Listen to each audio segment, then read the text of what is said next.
महत्त्वपूर्ण अपडेट पाहतो. हा व्हिडिओ आपण शेवटपर्यंत पाहावा. शिक्षकाच्या भरतीबाबत आपण महत्त्वपूर्ण अपडेट पाहतो. 29 मे 2025 दुसरी सुद्धा अपडेट आपण पाहणार आहोत. पाहूया सविस्तर.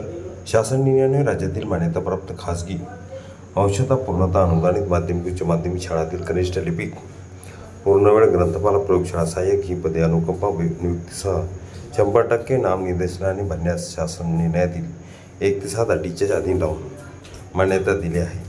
सदर प्रकरणी संदर्भ क्रमांक 7 अन्वये माननीय आयुक्त शिक्षण यांच्याकडे 27/5/2025 रोजीच्या बैठकीमध्ये दिलेल्या निर्देशानुसार सन 2023-24च्या संच मान्यता निर्गमित करण्यात आल्या आहेत. तथापि सन 2024-25च्या ऑनलाईन संच मान्यता निर्गमित करण्याची कारवाई NICच्या माध्यमातून सुरू असून सदरच्या संच मान्यता निर्गमित झाल्यानंतर मंजूर होणाऱ्या पदानुसार मंजूर अतिरिक्त व रिक्त बाबतचा अहवाल अतिरिक्त होणारे शिक्षक कर्मचारी यांची समायोजन प्रक्रिया पूर्ण झाल्यानंतरच भरतीबाबत निर्णय घेतला जाईल. तोपर्यंत कोणत्याही प्रकारचे शिक्षक दर भरती तसेच भरती अनुषंगिक लाभ व मान्यता वेतन मान्यता शालार्थ ID पुढील आदेश निर्गमित होईपर्यंत दिले जाऊ शकत नाहीत.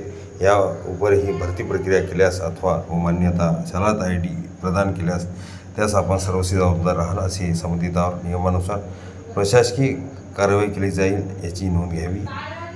28 मे 2025 भरतीबाबत महत्त्वपूर्ण परिपत्रक निर्गमित झालेले आपण संपूर्ण माहिती बघितलेली आहे. दुसरी महत्त्वपूर्ण अपडेट आपण पाहणार आहोत. त्या शाळांना संपवणारे निर्णय मागे घ्या.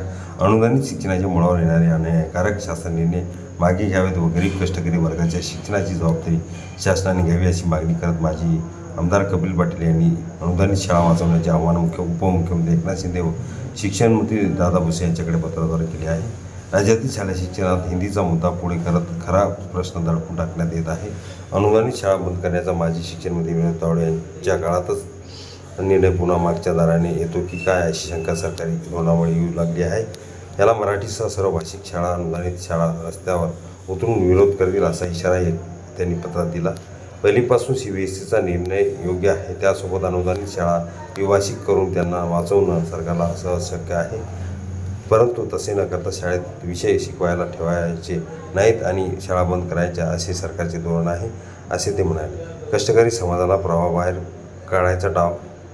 मुंबईहून कष्टकरी समाज आधीच हद्दपार झालेला आहे. आता अशा धोरणातून उरलेल्यांच्या शिक्षणाची सोय बंद करून त्यांनाही बाहेर काढायचा हा डाव आहे अशी टीका त्यांनी केली आहे. या संदर्भात 28 ऑगस्ट 2015 आणि 15 मार्च 2024 हे 2 शासन निर्णय तात्काळ मागे घ्यावेत अशी मागणी आमदार कपिल पाटील यांनी या पत्रात केली आहे.